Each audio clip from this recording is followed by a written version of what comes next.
Assalamu alaikum, урматтуу телекөрүүчүлөр. Кутмандуу кечиңиздер менен айымдар жана мырзалар, интеллектуалдар. 2024-жыл ЛТР'де Билерман ордо 2023-жылдагы жылдык финалдык оюн бүгүн тартууланып жатат.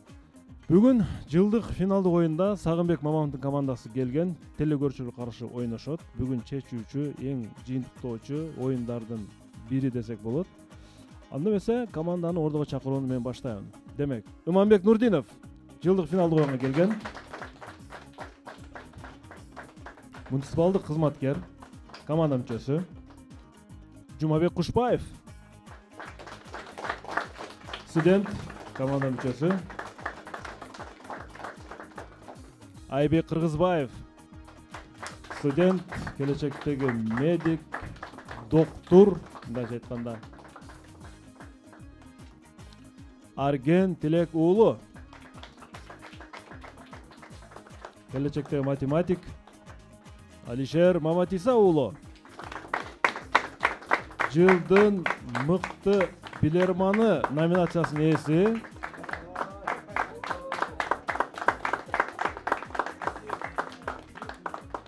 Жана команданын капитаны Сагынбек Маманов, кесип боюнча тарыхчы, Кыргыз-Өзбек эл аралык университетинин интеллектуал борборунун директору. Мына ушул команда быйыл жыл эсебинде эң активдүү катышкан команда болуп, жылдык финалга ойноо укугуна ээ болгон.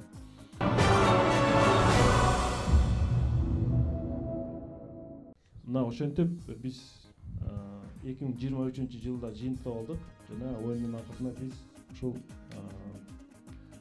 өз номинациябыз бар, жылдын мыкты командасы деген. Ошол Кыракы Бүркүт деген биздин атайын статуэткабыз бар, ошону расмий түрдө тапшырабыз. Команда оюнга даярбы Сагын мырза? Биринчиден саламатсызбы урматтуу алып баруучу, жалпы көрөрмандар, урматтуу жамаат, буюрса болушунча командабыз даярдандык. Телекөрүүчүлөргө айрыкча ушул клуб үчүн, команда үчүн өзгөчө оюн курабыз деген ишеничтебиз. Жараткан колдоп турса, буюрса командабызга ийгилик каалайбыз. Чоң рахмат. Кол чабуулар болсун жалпы команда телекөрүүчүлөргө. Урматтуу телекөрүүчүлөр, анда биз оюнду баштадык.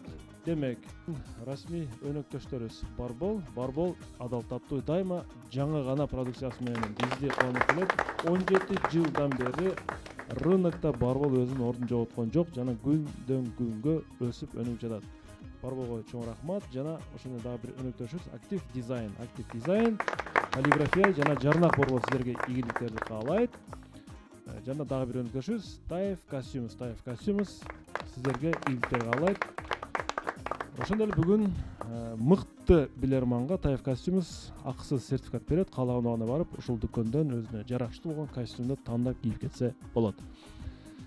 Демек, биз оюнду баштадык. Бүгүнкү оюндун демөөрчүсү, демек, бул биздин Мирлан Мурзапазылов. Америка Кошмо Штаттарынын Чикаго шаарында учурда Sam Express Truck компаниясында иштеп жатат. Жана ушул бүгүнкү оюнга Мирлан Мурзапазылов 15 000 сомдой акча коюп берген. Ушул 15 000 сом акча ким утат? Телекөрүүчүлөр канчасын утат, команда канчасын утат? Биз Кудайым буйрса оюндун акырында билебиз. Учурдан пайдаланып Мирлан мырзага мына ушул билерман ордодо ойноп кеткен убагында азыр болсо бизди колдоп жатат. Мирлан мырза жана командасына биз чоң ыраазычылык билдиребиз. Мирлан мырза бизди эфирден көрүп, YouTube'дан көрүп жаткан болсоңуз, сизге чоң рахмат. Анда оюнду баштадык. Быйыл 2023 15 жыл болду Билерман ордого. Кудайым буйрса Билерман ордо 20, 30, 50 жылдык юбилейлерин да тосот деген ниеттебиз. Оюн башталды анда. 0-0 эсеп. Биринчи раунд.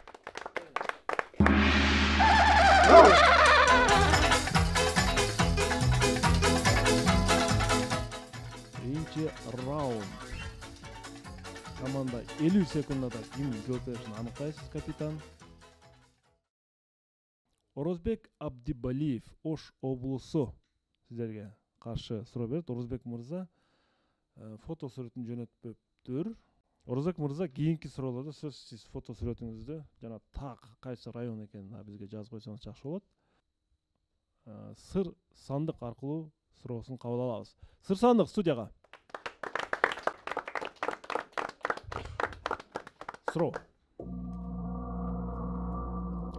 Урматтуу билермандар, биз кайсы бир маалыматтарды жазууда ар дайым ручканы пайдаланабыз.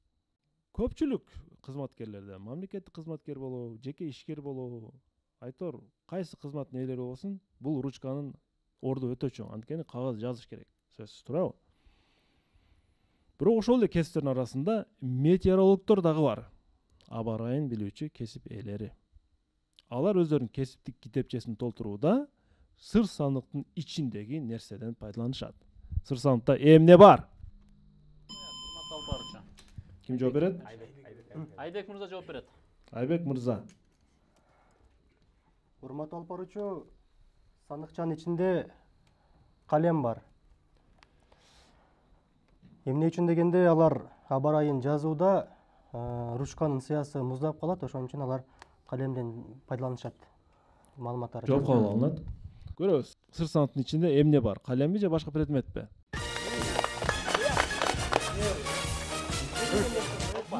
Бул калем, кадимки калем, анткени биз жазып жүргөн ручка суукта тоңуп калыш ыктымалдыгы бар экен, ошон үчүн ар дайым алар калемди колдонушат экен. Эсеп 1-0, команда өнүмдө 1 минутта бар. Бул суроонун 1000 сому команданын казынасына өтөт.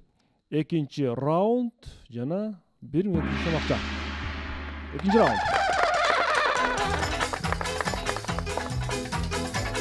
Бүгүн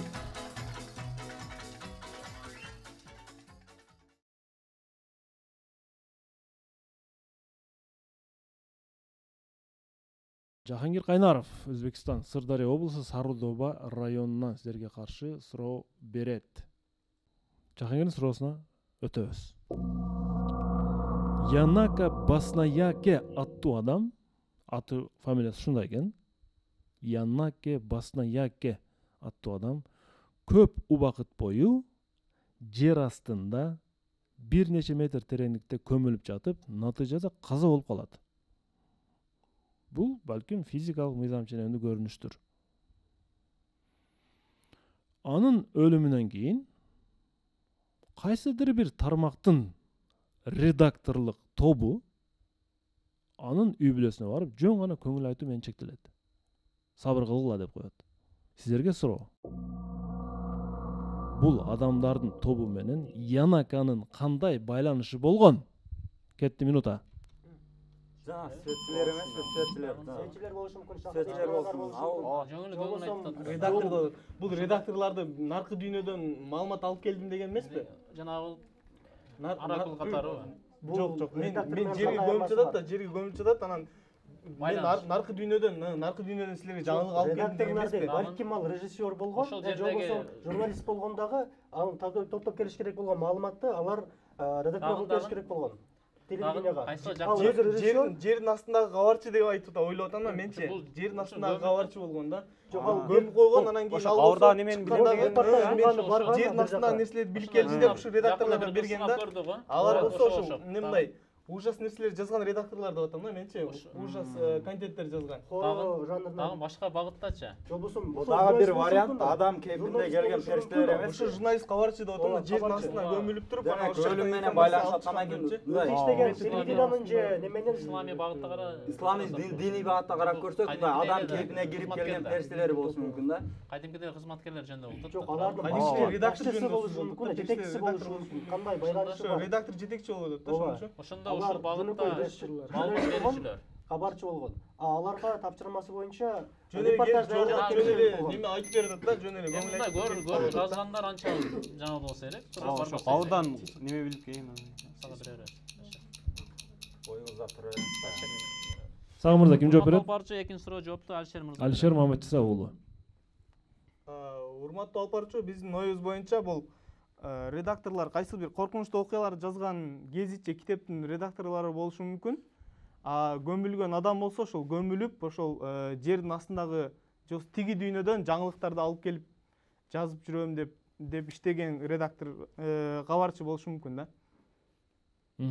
Мурда биз ушинтип иштешкенбиз, эми бул жерде айтыштын деле кажети жок да, ошол жөн эле келип сабыр кылыңыздар деп кетип калган да. Демек редактор кайсы жактан? Ужас жанрында жазган китеп, журнал, балким ушундай газета. Коркунучтуу коркунучтуу окуяларды коркунучтуу окуяларды жазып жүргөн редакторлар жооп кабыл алынат.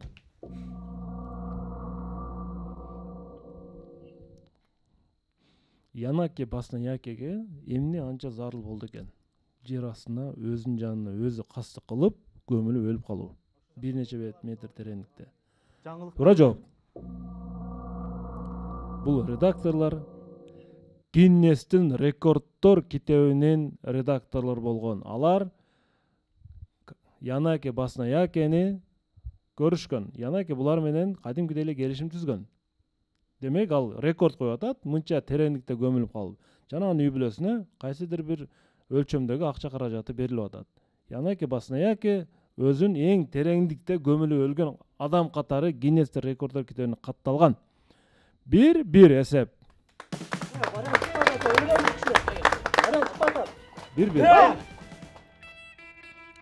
Гиннес деген кимде вариант бар эле? Бул Гиннес болушу мүмкүн эмес, эч кимде жок эле. Эсеп 1-1. Суроо ээси Жахангир Кайнаровго биз болсо 1200 сом акчаны жөнөтөбүз. Оюн улантылат. 3-чү раунд.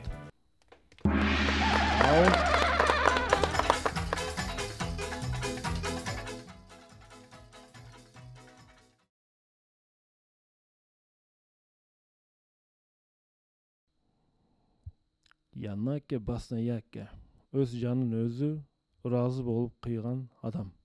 Алымбек Бараталиев Бишкектен сиздерге каршы туруп ет. Негизи өзү кызыл кыядан болот экен. Урматтуу билермандар. Тизмеге маани бериңиздер. Мен жазып алсаңыздар да айтар элем. А. Дюрер. A. Dürer 116. M. Chagall 220. S. Dali, bu Salvador Dali 128. G. Miro 265. Pablo Picasso 290. Кайсы бир макалада бул тизмеде биринчи орунда болуу ар бир адам үчүн сыймык экен айтылат. Бирок бул тизмеде алдыга чыгуу үчүн алардан да көз каранды экен. Кимдир бирөөлөрдөн. Сиздерге суроо. Кимдерден көз каранды? Мындатма мурда жооп даяр, урматтуу алпарчы. Жооп берет? Жумабек Кушпаев жооп берет. Жумабек Кушпаев. Саламатсызбы, урматтуу алпарчы. Бул жерде албетте сүрөтчүлөр жөнүндө сөз болуп жатат. Кимден көз каранды дегенде уурдалган сүрөттөрдү уурдаган уурулардан көз каранды. 2-1 эсеп. Жооп туура. 1300 сом команданын казынасы өттү. Жалпысынан 2300 сом акча утушта азырынча. Команда дагы 1 мүнөттү үнөмдөй алды. Команда үнөмдө жалпыда 2 мүнөт бар азыр. 4-чү раунд. 4-чү раунд. Урматтуу телекөрүүчүлөр, бүгүн биз 2023 жылдагы жылдык жыйынтоочу финалдык оюнду сиздерге берип жатабыз. Мындан кийин биз кышкы серияларды улантап бермекчибиз. Жакынкы күндөрү биздин ортого Универсал командасы дагы кайрадан өзүнүн күчүн сынаганы келмекчи. Александр Герасименко, Новочебоксарск, Россия сиздерге каршы суроо берет. Урматтуу билермандар. Мен айта турчу бул нерсе 1880-жылдары Лондонда кадимки автотранспорт менен барабар эсептелген. Кадимкидей. Ал нерсени колдонуу үчүн керек болсо айдоочул күбөлүк талыш керек болгон. Лондон полициясы ушул нерсени колдонгондордун баарына кызыл жана ак фонарь менен кошумча алып жүрүшүн да милдеттендирген. Урматтуу билермандар. Лондонда 1880-жылы автотранспорт менен барабар болгон бул эмне болушу мүмкүн эле? Кетти минута. Ат араба менен велосипед беле ушундай эле да. велосипед дагы Кайрадан анда көбүрөөк 1880 жылдары автотранспорт менен барар. Самокатча бу атыроо болушу Жок, мүмкүн. самокат алыкты пайдаланбайт. Же велосипед болушу мүмкүн. Чыга эле келе. караңгыда көбүрөөк колдонот. Ал жанагы эрежени сактабай, жанагы шаардын арасында Автотранспорт катары пайдаланган болсо, Автотранспорт катары колдор пайдаланган. бул Велосипедке токтойлу анда. велосипедти бөлүп алган дейсиңер. Аттардын эле немелери го дейм. Самокат чыга элек Самокат чыга эле, а бирок 80-жылы. Көйүп кеткен болсо да отот да. Дагы атыроо болушу бирок мүмкүн.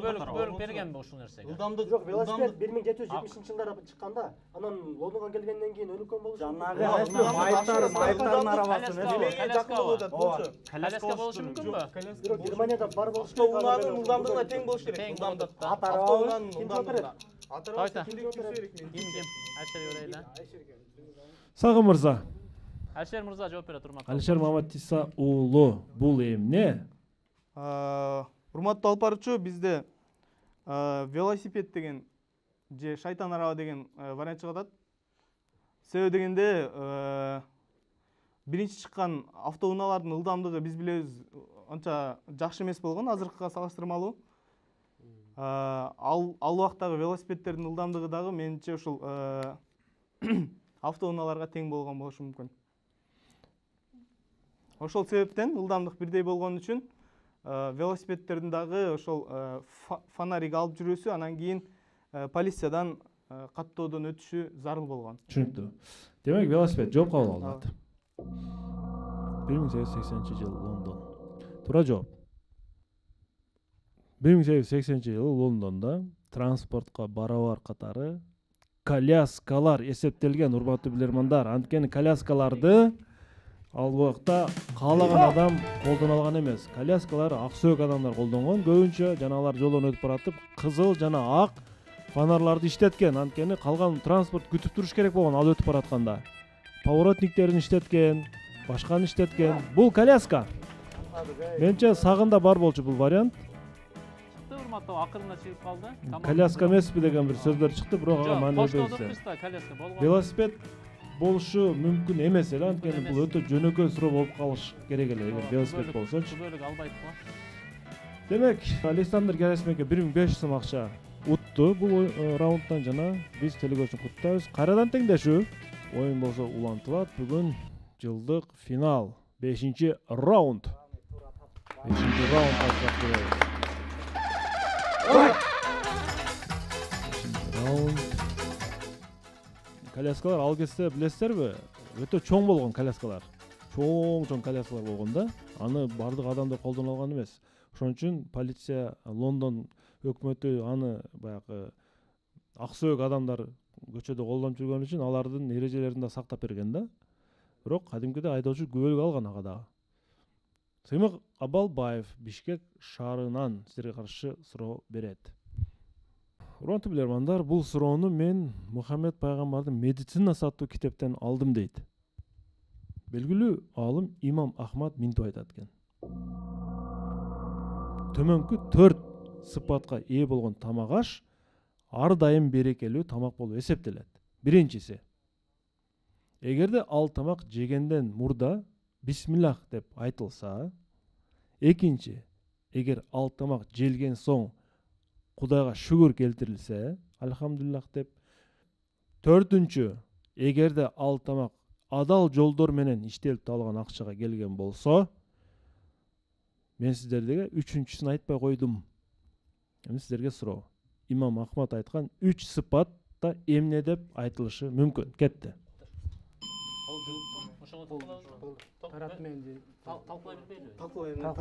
Мен ойчу тамак бар. Таза бисмилля десе, альхамдулилля десе, анан кийин колду жууса, андан кийин адалдан болсо, адалдан болсо жакынбы? Сүннөткө ылайык колун жууган болсо. Тамак берекелүү болот деп атат. Тамак башта атат. Дагы кандай бар? Дагы неме бар? Так жооп Туз менен татуу сүнөткө деген ылайык Таза жерде ал болушу жуу мүмкүн, деп жооп адал берсек тамак болушу өтө берет. Жок тамакта болушу мүмкүн да. дагы Ошо биринчи туз менен башталат. Рахмат айтуу эмес бекен ошо даярдаган адамга? ошо Өзү Жакшы даярдаган болушу деле мүмкүн да. Өзү даярдаган Шүгүр келтирүү эми ошого келип келет да. Шүгүр келтирүү ошого келип келет да. таза даярдаган адам Алхамдулилла. Мына баары айтып атат. Тамак бар, шүгүр кылынды, бисмиллах айтылды.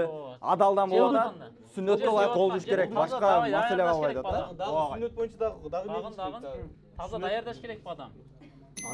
Адалдан болуп аткан ошого кирип кетет. Адалдан болуп тазалыкка кирет, а? Кире ошо. Таза тамак адал болот. Жасаган адам таза ниет менен, таза жанагы дарат менен жасаш керек деген мен. Колду жууп деген Сүннөткө ылайык колду жуу. Сагын мырза. Жооп бересизерби Сагын мырза? О, урматтуу алып баруучу.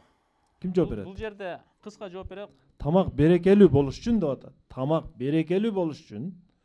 Демек, катарма катар айтып кетип атат, туурабы? Урматтуу алып баруучу, бул жерде Үчүнчүсү эмне? сөзсүз мындай тазалык жөнүндө колду таза жууп тамактаныш керек. Сөз бүткөндөн кийин дагы колду жууш керек. Ушул жөнүндө сөз болуп атат. Бул пайгамбардын сүннөтү да. Колду жууш керек деген пикирге токтолуңуз. Ооба. Жооп кабыл алынат. Тамактан эгерде колду жууш бул тамактан алдын боло турган болсо, эмне үчүн 3-катарга койду деген суроо пайда болушу мүмкүн. Караңыздар, туура жооп. Эмне үчүн берекелүү деп атат? Сиздер азыр алтоосуздар, Сагын мырза? Көпчүлүк кол жеш керек, ооба. Алтооңуздар ортого бир табак коюп жей турган болсоңуздар, мындайча айтканда көп кол сунулган оокат ошол берекелүү болот экен, урматтуу билермандар. 3-2 эсеп. Алтооңуздар бир табактан жесеңиздер, Сагын мырза, ошол чындыгында берекелүү болот. Бул практикада дагы мындай бир байкалат да. Бир табак коюп алып жесеңиздер, 1600 сом Сыймык Абалбаевга жөнөтүлөт Бишкекке. Куттуктайбыз. Телекөрүүчүлөр бир упай алга чыгып атат. Алдыда дагы көп мүмкүнчүлүктөр бар. Команда үчүн дагы, телекөрүүчү үчүн дагы. Биз болсо 6-чы раундга старт беребиз. 6-чы раунд.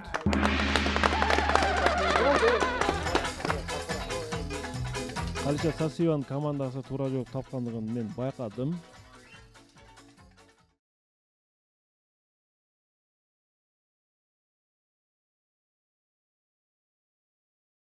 Алтынчы раунд сиздерге каршы Кубан Жумамиддинов Бишкектен суроо берет. Урматтуу билермандар, суроо. 2023 жылдын 22 ноябрында, кече жакын эле экен, 3-4 ай мурда. 2 ай мурда болобу? Футбол боюнча Бразилия менен Аргентина курама командалары ойношкон. Клубдук беттешүү болушу мүмкүн. Бирок Бразилия менен Аргентина. Демек бул эки мамлекеттин ортосунда жолдош беттешүү дейбиз. Оюн учурунда эки команданын көрөрмандары ортосунда мушташ чыккан.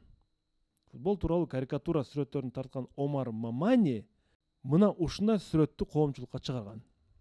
Экранга көңүл бурабыз. Коомчулукка ушу жарыя кылып атат да.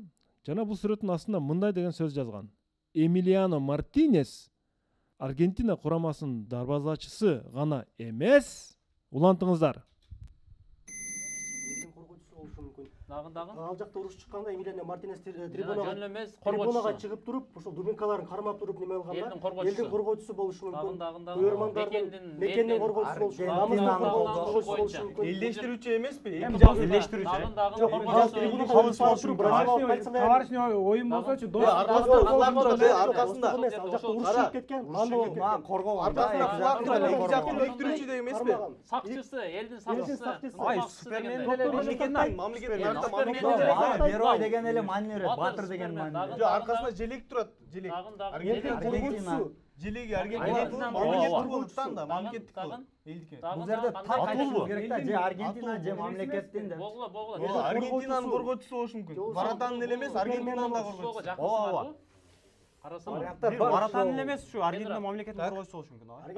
Аргентинанын дарбазанын эле эмес, Дарбазанын эле эмес, Аргентинанын да. Батыры болобу? Батыры? Бириктирүү эмеспи?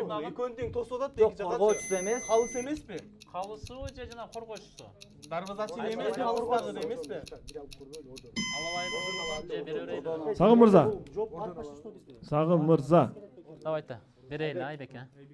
Ким жооп берет? Айбек Кыргызбаев жооп берет. Айбек Кыргызбаев 1700 сом коюлган бул суроого.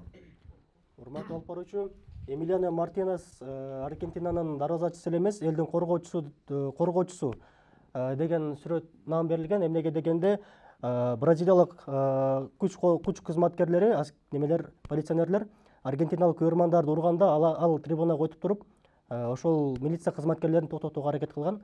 Элдин баатыры, элдин коргоочусу деген наам коюлган бул сүрөткө. 3-3 эсеп. Жок, туура. Дарбазачы гана эмес, элдин коргоочусу, көрөрмандардын коргоочусу ортого туруп бул ушундай иш эмелерди көрсөткөн да. 1700 сом команданын эсебине өттү. Жана эсеп теңдешти бул жерде. Эсеп теңдешти. 7-чи раунд. 7-чи раунд.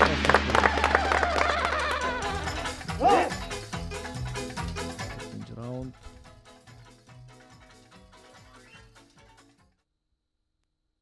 $4000 азыр команданын казынасына өткөн. Ушул раундга келип.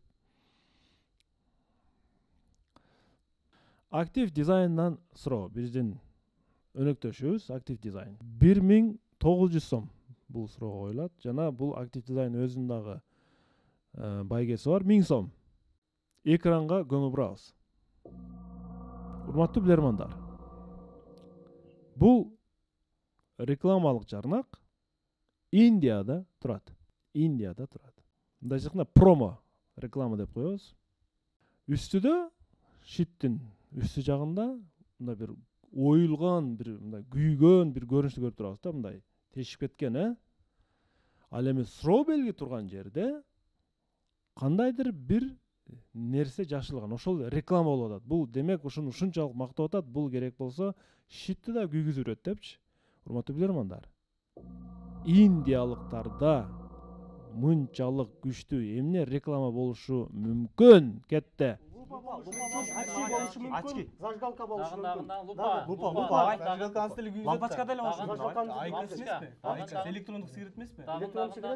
Рекламаларда байкасак, башка нерсе айтылат да. Бул жерде зажигалка өтө лупа, зажигалкалар өтө. Зажигалка само собой үйгүзөт да. Лупа же очки болушу мүмкүн. Кайсы жакыныраак? Ошо көзөйнөк башкачы дагы. Лупа болушу мүмкүн. Индияга барсак, ооруларга байланыштуу болсо көзөйнөк болушу мүмкүн. Бирок ал ылдыйда болот да. Бирок Ылдыйда болот. Зажигалкадан күйгүзүшү мүмкүн, кагаз күйгүзгөндөй. Зажигалка дагы. Дагы электр тогу болушу. Ширенке өже. Ширенке. Алсыз эле күйгүзөт да алчы. Жакшыраакпы? Индияда эмне? Индияга Газ болушу деле мүмкүн, багай газ. Газ болушу мүмкүн, ооба. Очки, лупа. Жакын. Дагы. Лупа бир Дагы кандай буюм Ар жер тешилип турат. Бул жанагы Кандай боюм болушу мүмкүн? зажигалка жакыныраакпы? Дагы. Зажигалка интак күйгүзөт да. Дагы. Өтө жары жана берип атат. Өтө ыстыктык болсо, Ыстык берип атат. Балким неме эмес, печка эмеспи? Печка? Башка. Кагаз деле күйгүзөт. фен болсо мүмкүн. Фен эмес бекен? Кондиционер, Күзгү болушу мүмкүн, чагылдырып бергенге. Алайбы. Сагы мырза. Үнөмдү. Урматтуу алып барчу, мөнөттөгү убакыт алабыз. Биздин мөнөттөгү. Үнөмдөг, Ай, бул бүтүк деле болушу мүмкүн да. Үнөмдө 1 минутта кетти. Бүтүк жакын, Ай, не болуп аткандарчы? буга Антиреклама болуп калат да. антиреклама болуп калат. Ал жерде кайсы жакыныраак? Күйгүзүп коет, ооба. Бул жерде Күзгү жакшы вариант болот. Азыр ойлогондон деле жакшыраак берет деген маани. Фен да өтө жакшы вариант. Фен да жакшы вариант. Фен менен да алсаң Кондиционер, фен. болушу мүмкүн да. Бирок фен деле антиреклама болот, Фен да Кондиционер да ошондой болуп. күзгү бирок чагылдырып берет дегенде ал деле Ал жакта күйүп таштайт да. ал милдети өзү күйгүзө болот, күйгүзүү Фарбы Ал жанагы. күнгө көз каранды болуп калат. Ал күн эмес да. Фарбы же жанагыларбы машинанын жанагы. Кондиционер, фен, ушул сыяктуу Бирөө токтобойбу. Көзөйнөк тура ел тартпай көзөйнөк болот. Көзөйнөк Же лупа болушу деле мүмкүн. Тура болобу ошо? Бул көзөйнөк көзүң көрөт деген. Кайсы токтобойлу? фен болушу мүмкүн. Зажигалкадагы ошол өзүндө көзөйнөк эле эмеспи? Фен антиреклама болуп калат Ошого да. дейсиңби? Тура келеби? Үзүрөт бай. Тура келеби? Кайсы Кондиционер токтобойлу? болушу мүмкүн. Фен ара анти болуп калат да бир аз. Антиокко күйүп таштайт деби? Кайсы токтобойлу? Ыман карайлы. Сагы мырза. Барчу Ыманбек Нурдинов жооп берет. Урматтуу алып баруучу, биздин биринчи оюбузга эле бул биринчи ушу көзөйнөккө эле биз көзөйнөк деп атабыз буну. Көз айнек. Жооп кабыл алынат. Эмне үчүн көз айнек? биринчиден көзөйнекти жакындатуучу неме бар, лупасы дагы бар. Көзөйнектен күнгө чагылышканда дагы ошол көздү күйгүзө турган же болбосо неме бир нерсеге чагылышканда күйгүзүүчү касиетке ээ да. Мисалы үчүн лупаны жакын койсоң күйгүзөт да. Ооба, бирок лупа аныс деле күйгүзөт. Пикир барбы? Ибрагим. Пикир берип коелучу. Ой келди, Индияда эми адамды өрттөйт да буларчы. Анан бул отун болушу мүмкүн деп атам. Ошо отун даже адамды гана эмес, мына темирди да өрттөп салат деген. Отун ал турган сөз, ал нерсени өрттөп коюшу мүмкүн отун. Темир эмеспи, темирди. Жок, тиги темирби, темир эмеспи, бирок суроо белгинин артындагы нерсе чындыгында анчалык кубатка деле эмес, бирок рекламаны ушундай берген булар. Эми могу Семетей Данияр мырза. Бизде коллегалар менен чогуу ойлонсок, фен деп ойлотобуз. Фен ошончолук күчтүү күйдүрөт депчи. О фен канчалык күчтүү болсо жагат да. Тез кургатат да, ошо фен деп ойлоп атабыз. Түшүнүктүү. Индустар менен иштешкен Семетейдин пикирин угалычы. Урматтуу алып баруучу, мен Индияда жашап да келдим. Бирок Хайдарабадда барып жашап да келгенсиң, Мен мынчалык деңгээлде реклама көрбөдүм эле. Бирок азыр ойлоп атабыз, бул жакта күйгүзгөнгө караганда бул бир тамчы келип түшүп күйгүзгөндөй да. Эмненин тамчысы болушу мүмкүн? Бул кофенин же чайдын тамчысыбы деп ойлоп атам мен. Индустар дагы жакшы изилдеп бүтө элек экенсиз. Бизде мындай бир эме кызыктай пикир келди, бул калемпир окшойт деген. Татымалдар бар го, калемпир. Татымалдар бар го. Тамакка. Бул кызыктай пикир эмес. Бул урматтуу билермандар. Кетчуп соус. Индиялыктар ушундай ачууну жакшы көрөт, билесиздерби? Семетей мырза. Ачууну эле жеп жүрө берет. Мына биздин Ошто деле индустар байкайбыз, калемпир эле жеп жүрө берет. Соусту эле жеп жүрө берет. Буларчы ушунчалык ачууга жакын. Кече кышында тапчка кийип жүргөнүн көрөбүз булардынчы. Тапчка кийип жүрөт, эмне үчүн булардын мындай бышып калат окшойт, ушу ачууну жей берипчи. Бул соустун рекламасы ушунчалык күчтүү реклама кылып салган да. 4-3 эсеп. Актив дизайн. Бул суроосу менен 1900 сомдун актив дизайн утуп алды. 8-чи раунд. 8-чи раунд. Эгерде мен тамак ашынын рекламасы бул жооптун жарым айтылып калмак жана туура эмес болуп калмак. Бирок индустардын мындай менталитетинде бул ачуу ушундай экен да, жей берет экен. Тынчтык Кубатбеков, Кытай, Цюаньчжоу шаарынан биздин күйөрман сиздерге саламын жолдогон жана суроосун да кошуп жиберген. Мен суроосун окуйм. Азыркы суроого Иманбек жооп берди негизи. Иманбек, сиз негизи ушул соуска кандайсыз? Мындай тамак ашта колдонуп, мындай бир ачууга жакынсызбы? Жок, өтө деле жакын эмес. Мага тыюу салып койгон көзөйнек такканыма байланыштуу. Ачуу жебешиңиз керек, э? Ким ачууга жакын? Жумабек сизби, Айбекпи? Мен ачуу жейм. Ачууга негизи мен жакынмын, урматтуу алып баруучу. Ачууга. Суроо. 1865-жылы англис жазуучусу тарабынан жазылган белгилүү чыгарманын аталышынын кыргызча котормосу менин көңүлүмдү бурду дейт Тынчтык. Башкача айтканда, чыгарманын мындай аталышына түрткү болгон каармандын өзгөчөлүгү кыргыз тилине түзмө-түз которулуп калган. Ошол чыгармада каармандын өзгөчөлүгү кыргыз тилине түзмө-түз которулуп калган. Ал эми ал өзгөчөлүктүн каймана мааниси дагы бар. Көбүнчө жаш балдар, өспүрүмдөр тентектик кылганда колдонуучу сөз айкашы. Жаш балдар тентектик кылса биз колдонуп коет экенбиз ушу сөздөрдүчү. Ата-энелер да колдонуп коет экен. Сиздер кайсы чыгарма жөнүндө сөз болуп жатканын таап бериңиздер дейт. Кетти. Кени тентек дегендей да. Том Сойердин чыгармаларынан эмеспи? Том Сойер деген адам чыгарма бар да, жанагы тентек, башка жалпы кайсы эле? Жанагы мышыктын немени дуалды актаган неме кылдырат. Том Сойердин приключениясы деген бар да. Ошондо кайсы бул жерге? Тентек Бул жаңы незнайка эмеспи? Билбес дегенчи. Тентек кылып койсо. Орусча чыгамабы? 1885 жылкы деп атат. Дагын. Кандай чыгармалар бар? 1865-жылдары. Жемелегенде кандай фразалар бар? Эми жалко дейт, тентек дейт турабы? Көжөр дейт, дагын. Кежир дейт. Кежир. Жалко. Жалко, кежир. Мисалы гени тентек дегенге окшош да, дагын. Тентек. Англиянын жазуусу. Дагын 1880-жылдары. Түздөн түз которулуп калган болсо. Түздөн түз которулгондо Эйсенин эмеспи? окшош болот экен. Эйсенин. Эсенин? Эйсенин дегендей. Да, вариант кандай? Ушкан маселе болсо. Эсенин. Билбес. Англисче чыгармалар кайсы болушу мүмкүн дагы? Алхимик башка. Ордон Ала окшойбуз. Ооба. Чынбектен ала окшойбуз. Азыр ала берейлем да. Так, Сагым мырза. Бул суроого 2000 сом коюлган. Урматтуу алып баруучу, биз ордодон жардам алабыз. Эгерде ордонун вариантынан кимде бирөө туура вариантты сунуштап калса, мисалы үчүн алдын ала айтайын, бул сумма ордодогу командага кетет. Силерге упай кетет. 50% да. Силерге упай кетет. Жок, 50%. Мейли. Болду балары. Туура болсо. Эгерде туура болсо, сиздер Сагым мырза айтып коеюн, ордонун пикири деп айтышыңыздар керек. Же биз өзүбүздүн пикирде калдык дешиңиздер керек. Ошону аныктап алайлы да. Ордо 20 секундда кетти. Бул кайсы чыгарма?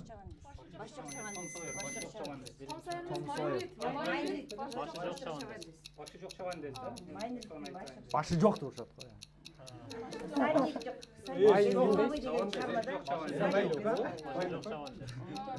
Başı çok çavan desin. Сагым мырза. Урматтуу алып баруучу, бул ордонун пикири болду. Биринчи болуп бизге Калче Сасиеван командасы өзү капитан жооп берди, жардам берди. Андан кийин Семетей мырза башкалары коштоду. Бирок биринчи ушул Калча Сасиева эжекебиз мындай чын жүрөктөн жардам берген аракет кылды. Башы жок чабандес жооп. Башы жок чабандес. Жооп туура. 2000 сом ордого кетти. Кимге бөлүштүрөсүңөр? Кандай бөлүштүрөсүңөр?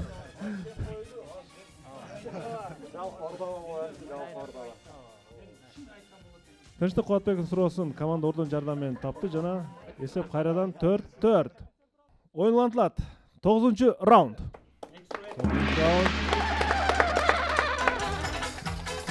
Биз жаш балдар урушуп жатканда кээде ушул сөздү колдонобуз. Ай башы жок, ай. Башың жок экен сенин депчи, мындай. Тентектик кылгандачы. Бул чыгарманын аташы башы жок чабандес деп эле түзмө-түз эле которулуп калган да. Чыгарманын авторун айтып коеюн, Томас Майн Рид. Буркушев Абдулазиз. Суроого көңүл бурабыз. 2200 сом бул суроо коюлган. Мен бир кинофильм көрүп жатып дейт.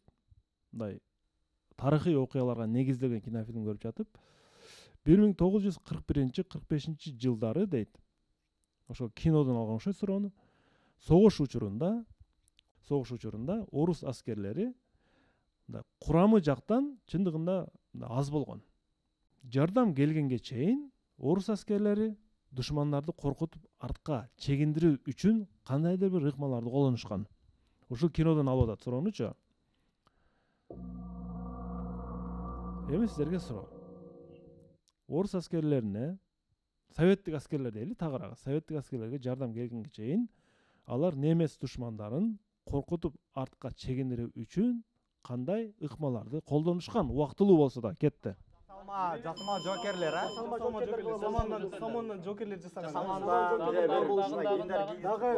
Жанагы замберектер тизип алып та ошо менен коркуп турушкан келиши. Жасалмалардын мойнуна бир нерселерди илип коюп туруп жуккасан болушу. Жана мисалы үчүн башына жана идирип койгон. Жасалма аскерлер бул биринчи вариант, дагы вариант. Жанагы немелерде кандай болушу мүмкүн? Казактардын эле көп эчкилерге илип койгондору болот. Каяка илип алып жаап койгон. Жыгаштан неме танкалар жасаган билесиңерби? Жыгач танкалар жасап коюп коет да мына танкалар келет кандай. Сүр болуп. Мультфильмдер бар, мультфильмдер. Адам жасап дөңгө чыгарып коет. Караңгыда бир жерге отторду жагып коюп көп жергечи. Ошондой болушу мүмкүн. Эми ал мурунку жылы ошондо жасалма аскерлер, жасалма куралдар, дагы эмне кылганыбыз жакшы. Машиналардын баарын үндөрдү коюп койгондур балким. Машиналардын үндөрүн жүргүзүп койгондур да айныче.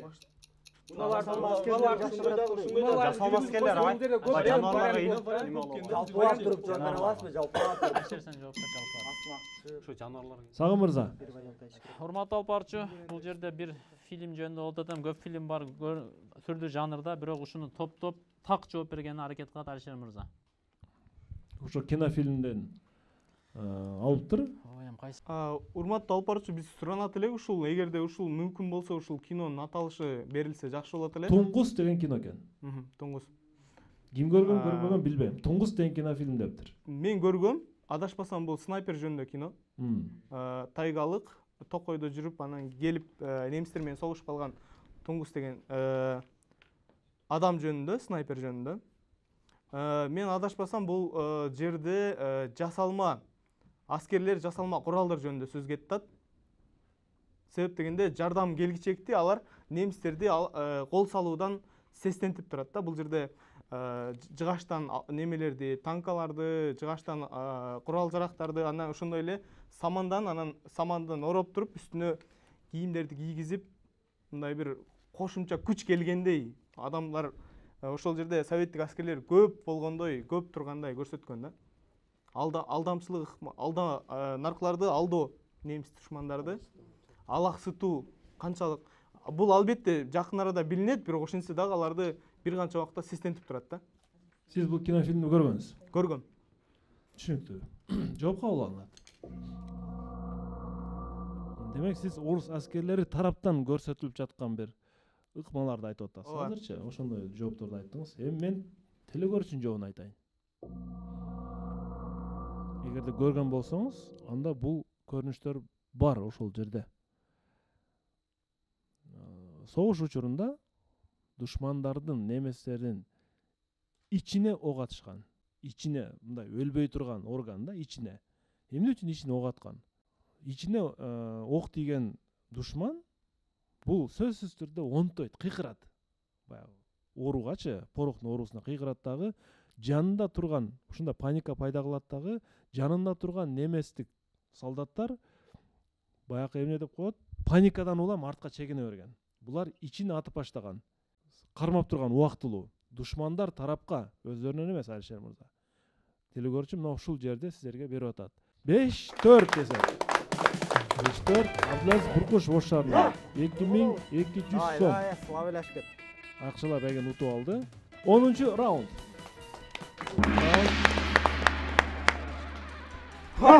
Командада дагы деле мүмкүнчүлүктөр бар.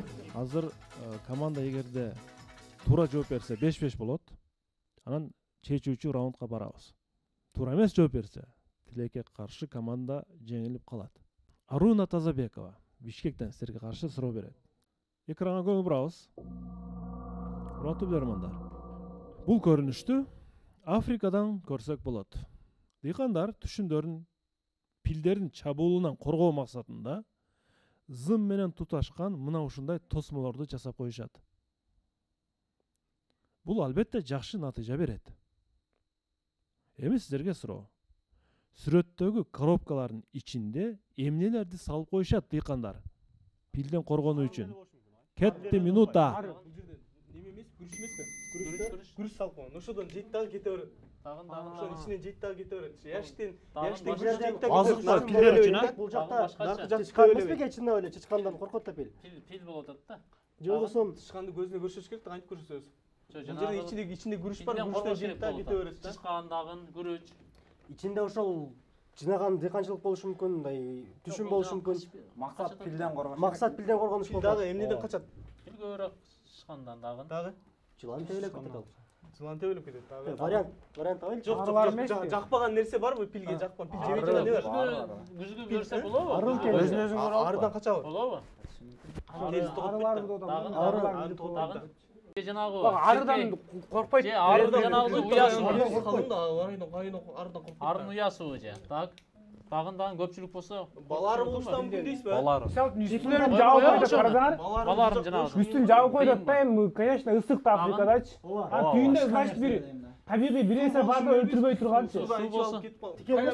Тикендей, карт сыяктуу.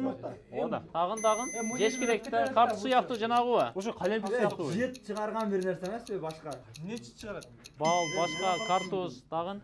Убакыт бүттү Сагын мырза. Урматтуу алып барчу, ооба, бу да биздин Айбек Кыргызбаев жооп берет. Тосмонун ичинде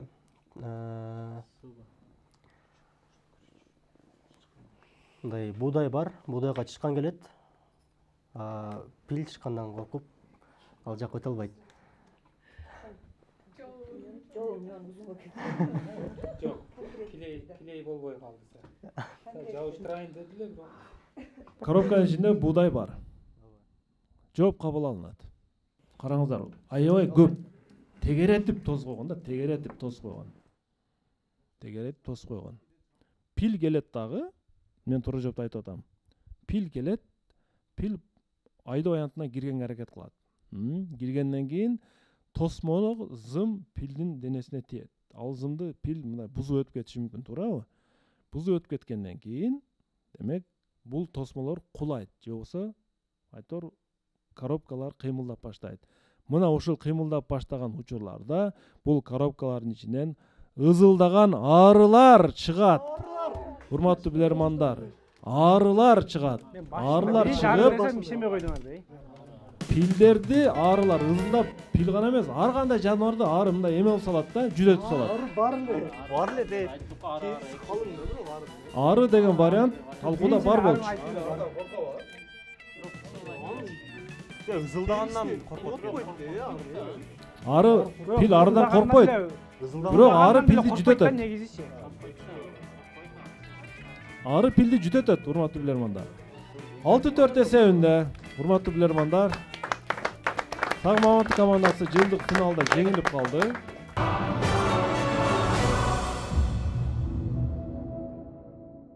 Чындыгында бул жылдын оюн ойноого Сагын Мамановдун командасы келгени бул өтө адилеттүү чечим болду. Анткени бул команда жыл ичинде өзүнүн активдүүлүгү, өзүнүн тапкычтыгы, өзүнүн интеллектуалдык мыкты деңгээли менен өзгөчөлөнүп, башка командаларга дагы үлгү болуп, өзүнүн жакшы жактарын көрсөтүп келди. Буга баарыбыз күбөбүз. Биз бүгүнкү оюндан жеңишти күттүк эле, тилекке каршы жеңилүү болуп калды. Команданын талкуусу да мыкты болду, даярдыгы да жакшы келген экен. Бирок эми тагдыр экен, мана 2 упай менен жеңилип калышты.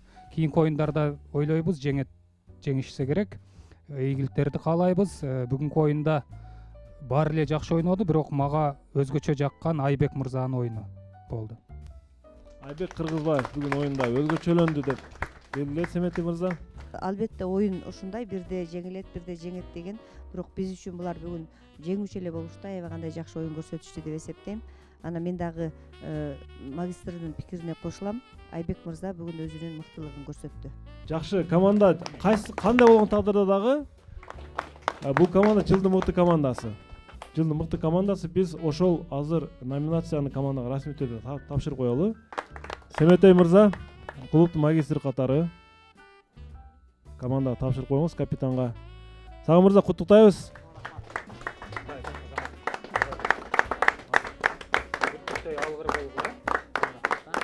2023 жылдагы жылдын мыкты командасы.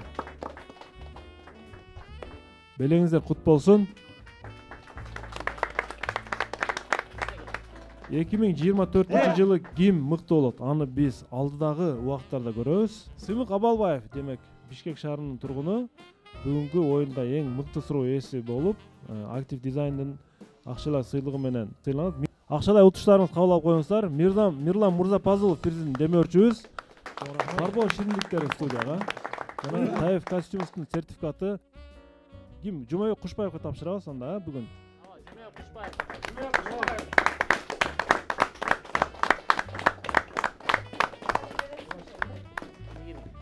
Кайсы бир каалаган учурда барып костюм кийип кете берет ошолдук. Дароо тапшырып коюңуз, ооба. Калче Сасиев эжеке мына жамаат кордон жардам берген үчүн. Калчайым 2000 сом. Куттуктайбыз. Мирлан Мурзапалов, сизге дагы чоң рахмат. Бүгүнкү оюндун демөөрчүсү. Анда оюн жыйынтыкталды. Кайрадан көрүшкөнчө аман болуңуздар. Билек күчтүү бирди жыгат, билим күчтүү миңди жыгат. Көрүшкөнчө ассалому алейкум. Аман болуңуздар.